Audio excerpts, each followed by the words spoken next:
아닌데 큰 틀에서 복되게 하라. 오늘은 7일을 기다렸으나 라는 제목으로 하나님의 말씀을 전합니다.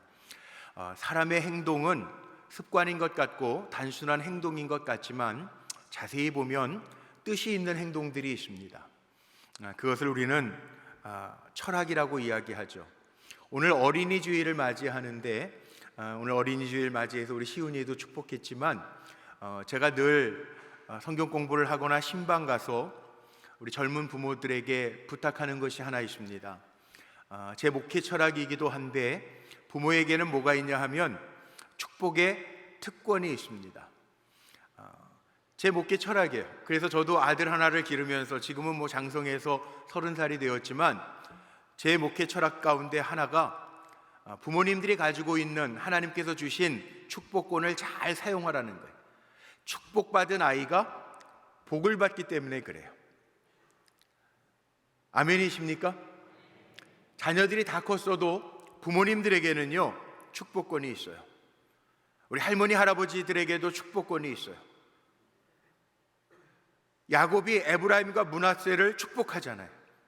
하나님이 이 믿음의 가문을 이어가도록 하나님 복 주시기 위하여 만복의 근원 하나님이라고 그랬는데 부모를 통하여 주시는 축복권이 있기 때문에 아끼지 마십시오.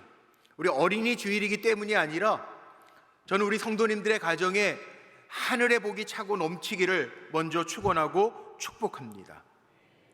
제 목회 철학이죠. 축복 기도하는 행동이지만 거기에는 철학이 담겨져 있어요. 내가 복을 비는 아이가 복을 받을 것이라고 하는 철학이 담겨 있어요. 우리 교회에도 한번 부흥에 오셨던 목사님이시죠. 지금 중부연의 감독을 지내셨던 지금 인천에 있는 부광교회 아주 큰 교회 목회하시는 김상현 목사님이라는 분이 있는데 그 김상현 목사님이 강원도 영월 출신이세요. 아버님이 장로님, 영월교회 장로님이셨는데 그래서 어디 가시면은 꼭 나는 농사꾼의 아들입니다 뭐 그런 얘기 하시거든요. 근데 그 목사님이요 그 인천에 있는 저 부평에 있는 부광교회 목사님이신데 그 목사님 교회 앞에 조그마한 텃밭을 만들어 놓고 목사님 시간 날 때마다 뭐 설교 준비하고 신방하다가 짬짬이 나면 그 텃밭에다가 뭐 고추도 심고 파도 심고 그러면서 그 농사하는 기쁨을 느끼시는데 그 목사님 참 재미있어요. 누가 농사꾼이냐 후배 목사들에게 그러는 거예요. 누가 농사꾼이냐, 누가 농사꾼인 것 같아요? 시골에 사는 사람들이 농사꾼일 것 같아요? 아닙니다. 그 목사님은 그래요. 시골에 살아도 땅을 놀리는 사람은 농사꾼이라고 할 수 없다는 거예요. 그러나 도심에 살아도 땅을 보면 뭔가 심는 사람이 농사꾼이라고 이야기를 합니다. 이 농사 철학이 담겨 있어서 그렇죠. 수학을 못하더라도 땅만 보면 심으려고 하는 사람, 이 농사꾼이라는 거예요. 결국 사람은 그 행동 가운데 철학이 담겨 있어요. 오늘 본문에 보면요, 지난주에는 사무엘 선지자가 마지막 말 한 것을 나누었는데 마지막 말을 하고도 오늘 이 사무엘상 13장 말씀에 보면 그 사울 왕과 사무엘 선지자가 대화하는 내용을 오늘 본문을 택해서 읽었어요. 오늘 말씀에 보면 사울 왕의 철학과 사무엘 선지자의 철학이 다르게 나타나는 것을 볼 수 있습니다. 오늘 본문 8절 말씀에 보니까 사울 왕에게 한 가지 일이 생기는데 사울은 사무엘이 정한 기한대로 이레 동안을 기다렸으나 사무엘이 길갈로 오지 아니하매 백성이 사울에게서 흩어지는지라. 이게 무슨 말이냐 하면 사울이 지금 왕이 되어서 1절 말씀에 보면 왕위에 오른 지 2년 차가 되었습니다. 왕위에 오른 지 2년 차가 되어서 사울이 첫 번째로 왕이 되어서 전쟁을 수행하기 위해서 군사들을 모아서 아들 요나단에게 1000명을 붙여주고 수비대를 만듭니다. 오늘 말씀 속에 보니까 자기도 군대를 이끌고 이제 정식 군대로서 그 당시 고대 왕은 전장에 나아가는 용감한 장수였으니까 모아둡니다. 물론 왕이 되기 직전에 하나님이 사울에게 왕으로서의 권위를 주시기 위하여 11장에 보았던 암몬과의 전투 33만 명이 등장해서 암몬 백성들과의 전투에서 승리하면서 사울이 정말 권세와 유명세를 탔죠. 그런데 왕위에 오른 지 2년 차에 이제는 사울이 지지 세력을 얻기 위해서 군대를 형성하고 수비대를 만들고 아들 요나단에게 1000명을 붙여주고 군대의 조직을 갖추고 있습니다.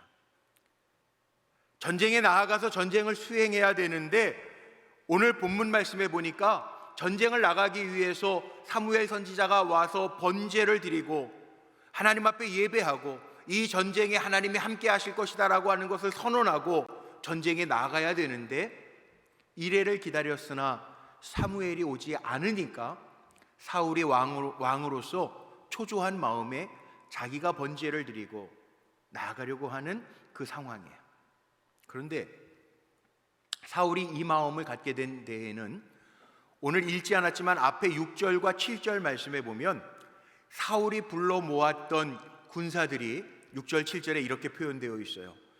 사울 왕이 불러 모았던 군사들이 마음이 어땠냐 하면 절박하여 숨어서 떨었더라. 이렇게 동사로 사울이 불러 모았던 지지 세력들, 자기가 이제 왕으로서 이런 군대를 조직했다라고 하고 지지 세력들을 만들려고 했는데 웬걸 자기의 마음의 의도대로 되지 않습니다.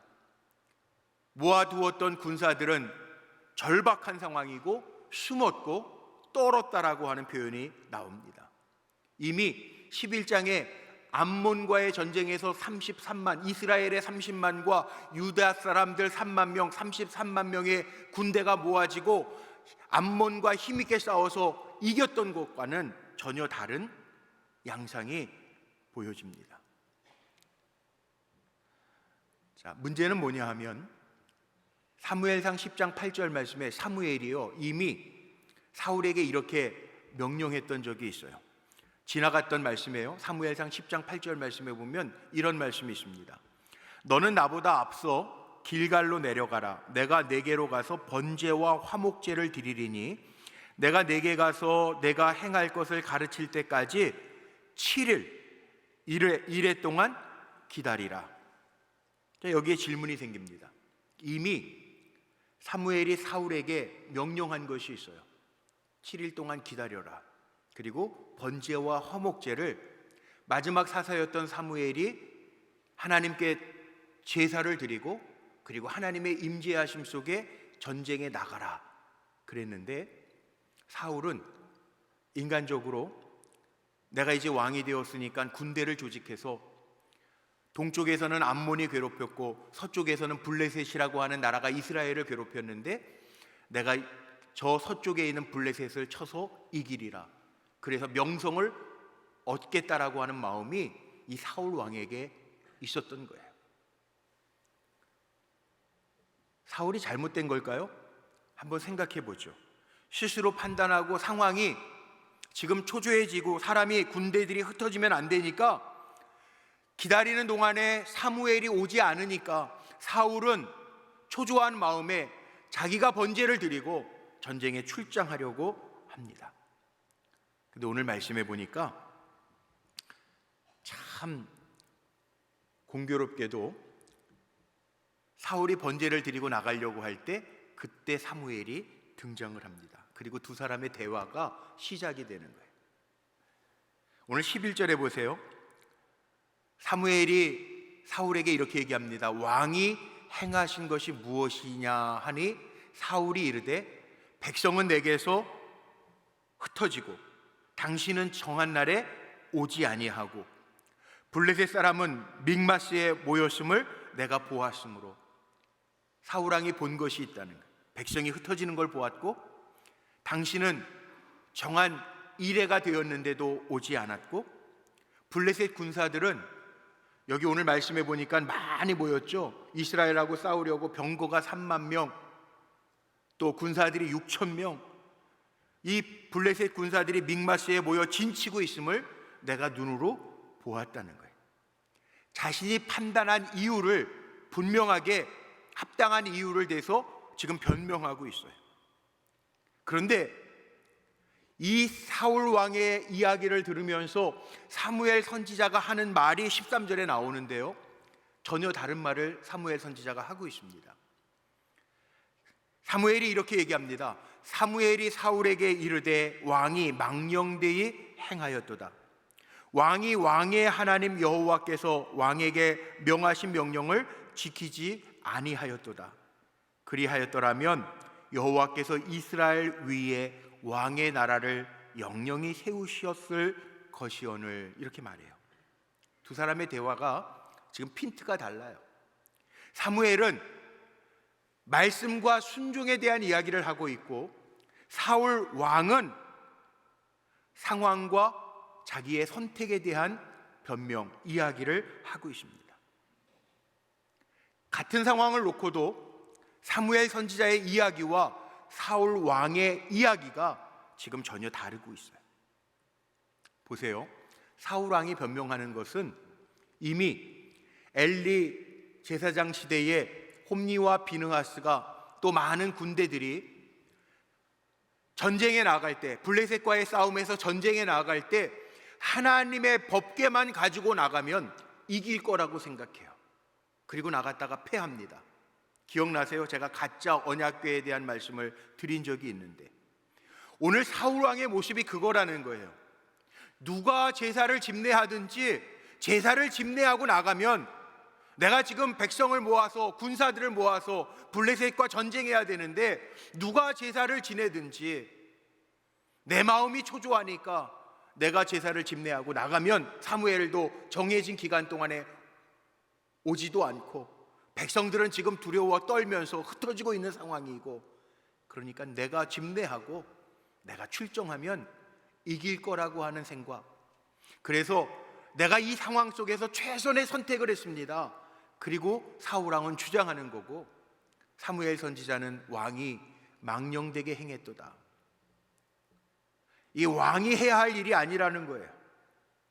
하나님의 말씀에 순종하면서 가야 되는데, 지금 사울왕의 행동은 하나님의 말씀도 없고 순종도 없고, 이전의 암몬과의 전쟁처럼 하나님의 영의 이끄심도 없이 인간의 초조한 마음과 상황의 결정에 따르고 있다라고 하는 질타를 하고 있어요. 자, 여기에서 우리가 꼭 생각해야 할 것이 있습니다. 사무엘 선지자와 사울 왕이 선택하는 기준이, 사무엘 선지자는 하나님의 말씀과 순종에 대해서 이야기하고 있고, 사울 왕은 상황과 선택에 대해서 이야기하고 있어요. 우리도 이런 갈등을 할 때가 많이 있죠. 상황이 좋지 않아서. 그래서 우리의 판단을 가지고 나갈 때가 참 많습니다. 그런데 아무리 옳아 보여도 더 중요한 것이 있습니다. 하나님의 백성에게는 더 중요한 것이 있습니다. 하나님의 사람들에게는 더 중요한 것이 있습니다. 우리 그리스도인들에게는 더 중요한 것이 있습니다. 어떠한 상황과 선택보다는 우리가 중요하게 여겨야 할 것이 뭐냐 하면 바로 하나님의 말씀과 그 말씀에 대한 순종이라는 거예요. 사무엘과 사울이 다른 것이 있다면, 사무엘 선지자는 지금 말씀과 순종에 대해서 강조하고, 사울왕은 지금 상황과 자신의 어쩔 수 없는 선택에 대해서 말하고 있어요. 사람의 행동에는 뭐가 담겨 있냐 하면 바로 철학이 담겨져 있다는 거예요. 우리 성도님들, 우리의 삶의 자리가요, 늘 어떤 상황과 선택의 자리가 될 텐데, 우리가 그 자리에서 어쩔 수 없는데요, 어쩔 수 없는데요 이렇게 변명하면서 선택하는 게 아니라, 저하고 여러분은 하나님의 사람이기 때문에 사무엘 선지자가 이야기하는 것처럼 하나님의 말씀을 먼저 생각하고 하나님의 말씀에 순종할 수 있는 길을 선택하는 것, 믿음의 자리가 우리에게 있어야 함을 기억하시기를 바랍니다. 내가 어떤 유형의 사람인가를 봐야 돼요. 내가 지금 사울 왕의 유형인가? 아니면 사무엘 선지자의 유형인가? 내가 지금 상황과 선택을 따라가면서 살아가고 있는가? 내가 하나님의 말씀과 그 말씀의 순종으로 인생을 살아가고 있는가? 오늘 사무엘서가 우리에게 던지는 도전이 이겁니다. 복되게 하라. 우리가 정말 올 한 해를 복되게 살아야 되겠는데, 복되게 사는 방법이 모든 상황 속에서 인간적으로 내 경험 속에서 잘 선택하는 것이 아니라, 우리가 복되게 살기 위해서는 사무엘 선지자의 말 속에 담겨 있는 것처럼 하나님의 말씀에 순종하면서 사는 것이 우리의 삶의 모습이 되어야 한다라고 하는 거죠. 왜 살다가 보면 핑계거리가 없겠어요? 오늘 8절부터 말씀 읽었는데 8절에 보니까 사울 왕이요, 내가 이래 동안 기다렸다, 이렇게 표현하고 있어요. 그런데 오늘 말씀 보면 성경은요, 하나님의 말씀은 이래 동안 기다렸으나 이거를 아주 깊이 다루고 있는 거예요. 7일이라고 하는 말은요, 성경에 완전수를 이야기합니다. 우리가 흔히 이야기하는 완전수 7, 럭키 세븐이라고 하는 게 아니라 요한계시록에 보면 소아시아 7교회에게 주시는 말씀들이 있죠. 빌라델피아 교회, 에베소 교회, 소모나 교회, 두아디라 교회, 교회들 7교회가 나오잖아요. 이 7교회라고 하는 7이라고 하는 숫자는 완전수예요. 빌라델피아 교회만 주시는 게 아니라 모든 세상에 완전한 모든 교회에 주시는 하나님의 말씀이라는 거예요. 7일 동안 기다렸다라고 하는 것은 인간이 생각하기에, 내가 생각하기에 이 정도면 됐다라고 하는, 이 정도면 완전해라고 생각하는 그 시간이라는 거예요. 그런데 사무엘은 뭐라고 이야기하냐 하면, 이렇게 이래 동안 7일 동안 기다렸지만 그 기다림의 끝을 보지 못하고 번제를 드렸던 사울 왕에게 14절에 이렇게 말합니다. 지금은 왕의 나라가 길지 못할 것이라. 여호와께서 왕에게 명령하신 바를 왕이 지키지 아니하였으므로 여호와께서 그의 마음에 맞는 사람을 구하여 여호와께서 그를 그의 백성의 지도자로 삼으셨느니라 하고, 사울의 이 왕이 되어서 첫 번째 실수, 하나님이 사무엘 선지자를 통하여 말씀하셨는데 사울은 여기 7일을 기다리라고 하는 주어진 시간, 하나님의 명령을 어긴 것 때문에, 약속을 지키지 않은 것 때문에 오늘 14절 말씀해 보니까 이것이 하나님의 마음에 맞지 않아서 사람들이 구하여 왕으로 세웠던 사울 왕, 저를 대신해서 하나님의 마음에 맞는 사람을 구하여 그의 백성, 하나님의 백성의 지도자로 삼으셨느니라. 완료형이죠. 그를 패하고 하나님의 마음에 맞는 사람을 택하여 구하여 하나님의 백성의 지도자로 삼으셨다라고 이야기해요. 여기 아주 우리가 중요하게 생각해야 할 포인트가 있습니다. 하나님의 명령은, 하나님의 말씀은요, 우리가 순종해야 되는, 하나님의 명령이 있어요. 하나님의 형상대로 사람을 지으시고요, 창세기에 보면 뭐라고 하나님 명령하셨냐 하면, 이 동산에 있는 모든 실과는 따먹되 선악과는 먹지 마라. 하나님 명령하셨어요. 하나님의 명령은 지키라는 거예요. 그 명령을 어긴 것 때문에 인간은 타락하고 에덴 동산, 하나님이 약속하신 복을 빼앗깁니다. 오늘 그 말씀에 약속이라고 하는 것은 관계죠. 관계. 하나님과의 관계 속에서 살아간다라고 하는 것은 우리가 하나님의 약속을 따라 산다라고 하는 것이고, 하나님의 약속은 명령으로 이루어져 있는데 그 명령을 우리가 잘 지키면서 순종하면서 살겠다. 그래서 하나님은 우리에게 말씀하신, 나는 너의 하나님 될 것이고 너희들은 내 백성, 내가 다스리는 백성이 될 것이라 말씀하신 거예요. 그러니까 사울 왕은요, 타협하면 안 돼요. 자기가 생각하기에 이 정도면 됐어, 그리고 자기가 행하면 안 돼요. 왜? 하나님과의 관계가 중요한 거지 암몬, 블레셋과의 전쟁이 중요한 게 아니라는 거예요. 전쟁은 누구에게 속했죠? 나중에 다윗 왕이 그런 고백을 하죠. 전쟁은 누구에게 속한 것이라? 하나님께 속한 것이라. 암몬과의 전쟁도 사울이 잘해서 이긴 게 아니잖아요. 전쟁은 하나님께 속한 것이라. 그래서 다윗은 나중에 왕이 된 다음에도, 아니 어린 소년일 때도 블레셋 장수 앞에 나아갈 때 만군의 주 여호와의 이름으로 내가 나간다라고 이야기해요. 그런데 지금 사울은요, 뭐를 보고 있느냐? 사울의 눈은 자기의 보이는 상황만 보는 거예요. 암몬, 블레셋 기병들, 군사들만 보면서 마음이 초조해지는 거예요. 그래서 하나님의 말씀, 약속을 어깁니다. 저를 왕으로 세우신 분이 하나님이신데 그 은혜를 잃어버리고 상황 때문에 초조한 마음에 자기가 하지 말아야 할 일도 행합니다. 이걸 교만이라고 이야기하죠. 자, 우리는요, 인간은 하나님의 명령을 부정하거나 자기의 뜻대로 행할 때 하나님 안 기뻐하신다는 거예요. 오늘 말씀이 이거예요. 하나님 우리에게 주신 약속의 말씀들이 있어요. 쉽게 타협하지 말라는 거예요. 이런 거죠. 요즘 코로나 이후에 예배의 중요성을 이야기하고 예배라고 하는 예배 신학의 새로운 정리들이 나오기도 하고 또 모일 수 없는 상황 가운데 온라인 예배로 예배를 드리는 분들도 많아요. 그런데 예배가 왜 중요하냐? 신앙의 근본으로 돌아가 보면 예배가 왜 중요할까요? 하나님의 명령이기 때문에 그래요. 5월 한 달 뒤요, 저는 목사가 돼서 어쩔 수 없는 거예요. 이게 직업병인 것 같아요. 5월 한 달 이렇게 달력을 딱 펼쳐보면서 빨간 날들이 눈에 들어오더라고요. 근데 빨간 날들이 5월 달에는 또 이렇게 어린이날도 지난 금요일이어가지고 롱 위켄이라고 그러잖아요. 그러니까 연휴로 쫙 넘어가요. 주일도 끼어서. 근데 5월 달은 2번이나 그렇더라고요.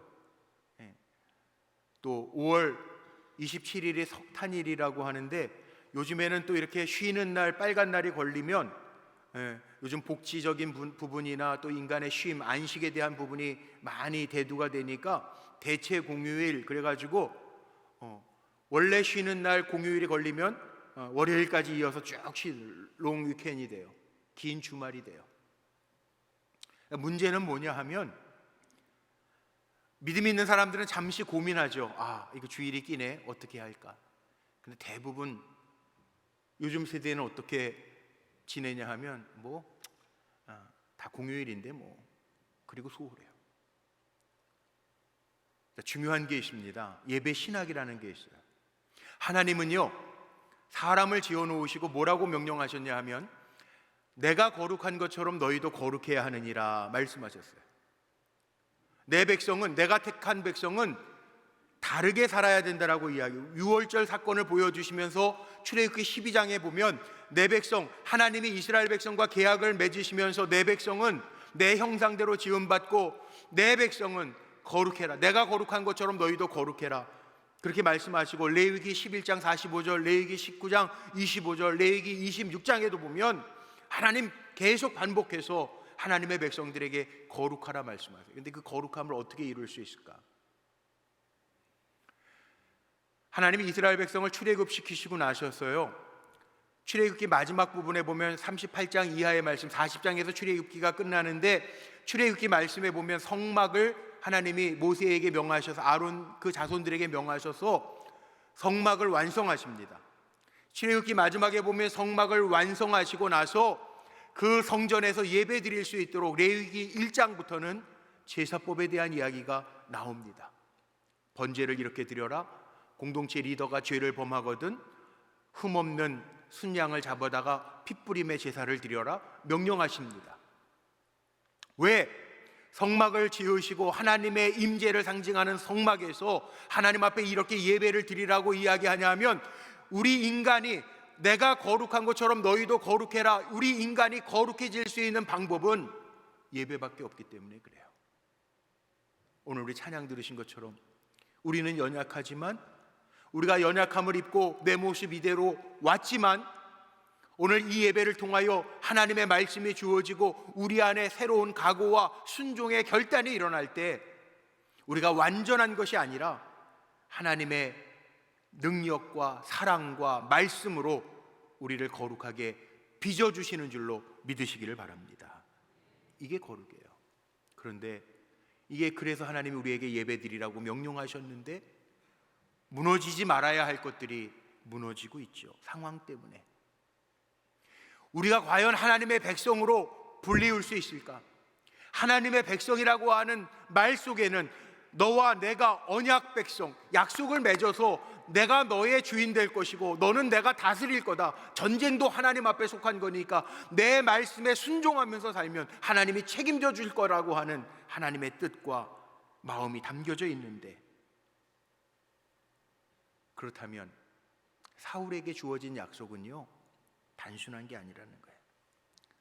사울과 하나님의 약속이 있다는 거죠.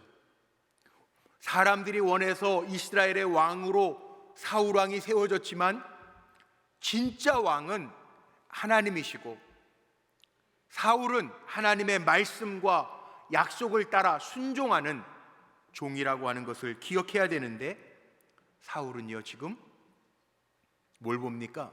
하나님의 약속이 아닙니다. 지금 다급해진 상황을 보고 있습니다. 우리는요, 약속이라고 하는 것은 상황에 따라 바뀌지 않아야 약속이죠. 더군다나 누구 중요한 사람하고 약속한 거는 어떻게 해서든 지키잖아요. 그런데 사울은요, 지금 상황 때문에 약속을 저버리고 있어요. 성도가 누가 성도입니까? 성도 한자죠. 거룩 성자에 무리도자를 씁니다. 거룩한 물이라는 거예요. 무엇이 우리를 거룩하게 만듭니까? 하나님의 약속이 우리를 거룩하게 만든다. 그런데 지금 사울은 처한 상황 속에서 이 상황 때문에 약속에 문제가 생기니까 변명으로 일관합니다. 지금 사울의 변명마저도 사무엘 선지자는 아주 심각하게 다루고 있어요. 이유는 다른 게 아닙니다. 오늘 말씀에 제가 정말 여러분들에게 강조하면서 이 말씀을 통해서 깨달아야 될 것이 뭐냐 하면, 우리가 다 복되게 살기를 원해요. 우리가 복되게 살기를 원하는 것만 가지고 복되지는 것이 아니라 저와 여러분의 삶 속에는 뭐가 있어야 되냐 하면 복된 그리스도인의 철학이 우리에게 있어야 되는 거예요. 철학이라고 하는 게 뭐예요?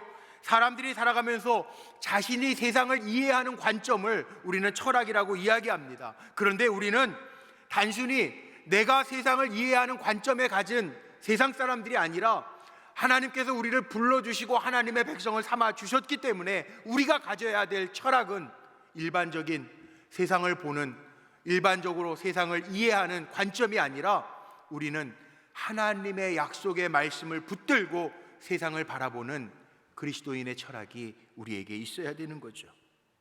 그러니까 내 안에는 뭐가 있어야 되냐면 그리스도인의 철학. 주님을 영접하고 나서는 내 삶의 모든 생각이요, 내가 주인이 아니에요. 내 마음대로 결정하는 게 아니에요. 사울 왕처럼 내가 결정하고 내가 출정하는 게 아니에요. 하나님 말씀하시고 명령하실 때, 나아갈 때 숫자가 부족하고 기병이 없고 해도 하나님이 함께 하시면 이기는 거예요. 다윗이 군대 수를 헤아린 것이 왜 하나님 앞에 죄인가? 자기의 힘을 의지하면서 나아가면 하나님이 안 기뻐하신다는 거예요. 저와 여러분이 세상을 살아가는 방법은 다른 데 있지 않습니다.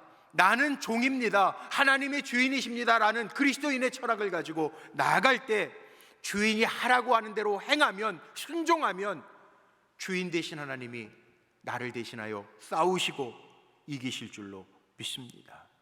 근데 사울 왕의 모습을 보면서 우리가 깨달아야 돼요.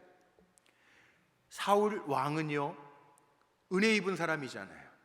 왕이 될 때 어떻게 됐습니까? 우연인 것 같지만 하나님의 섭리가 있었죠. 아버지 기스가 암나귀를 2마리를 잃어버렸을 때 찾아오게 합니다. 3일 동안 헤매고 다녔지만 못 만납니다.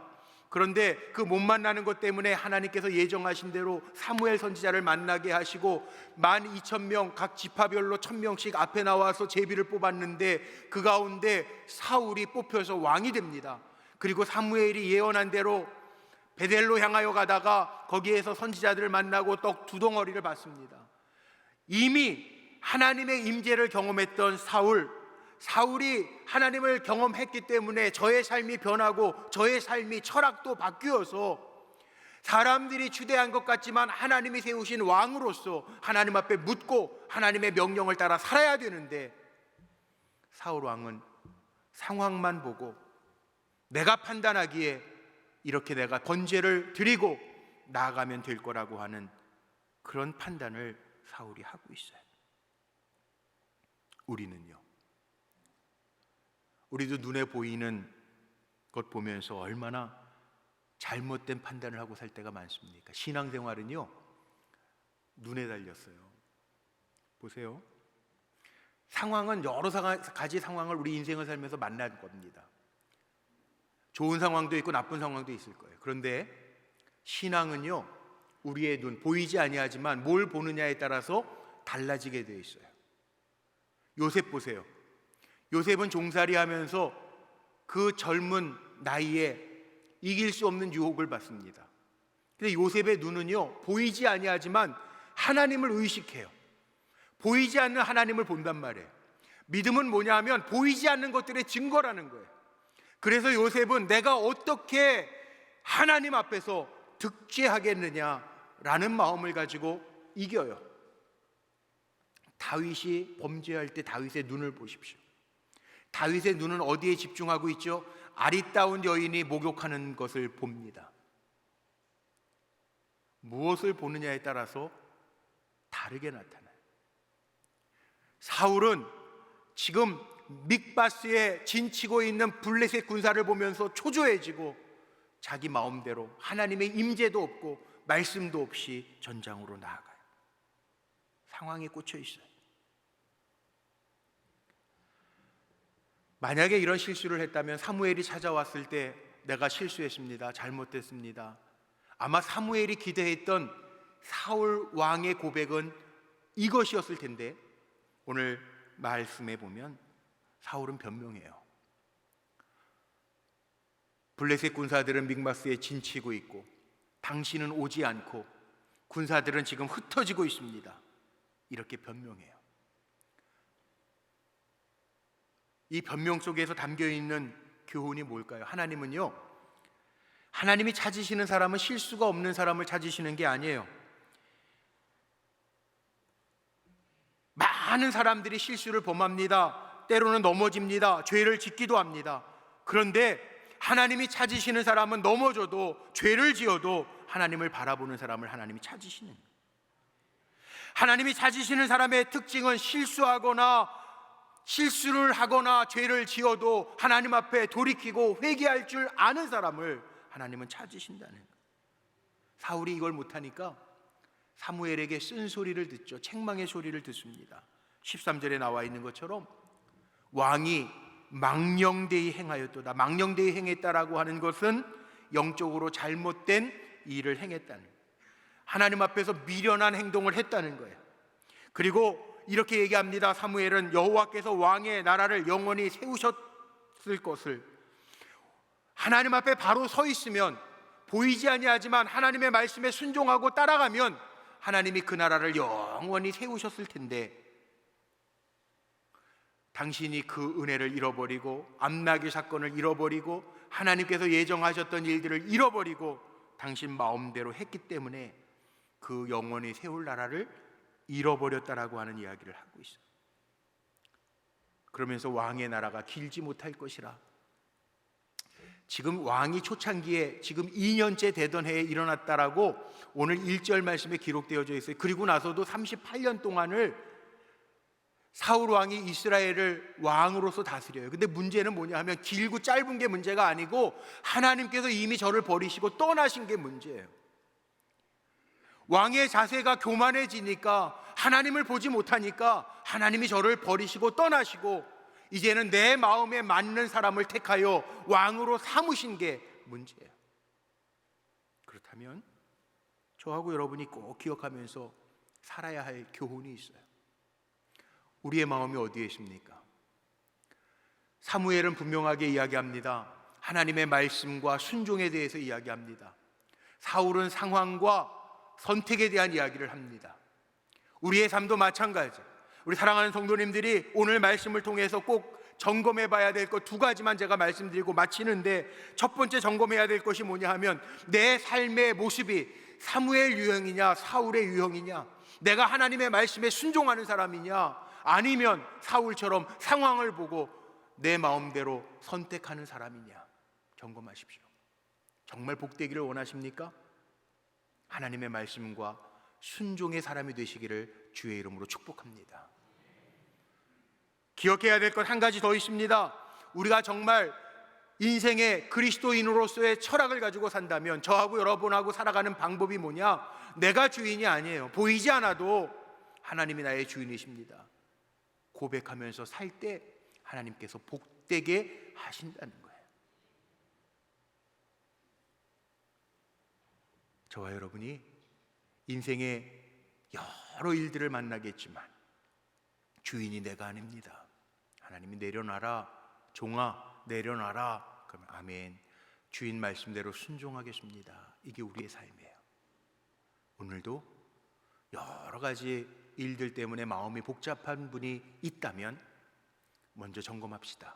내가 말씀과 순종의 사람인가? 내 인생의 주인이 바뀌어서 내가 정말 보이지 아니하지만 하나님을 나의 중심에 두고 살아가고 있는가? 하나님 그거 보시고 우리의 인생을 복되게 이끌어 주실 줄로 믿습니다. 저와 여러분이 하나님의 기쁨이 되는 인생이 되시기를 주님의 이름으로 축복합니다. 기도하시겠습니다.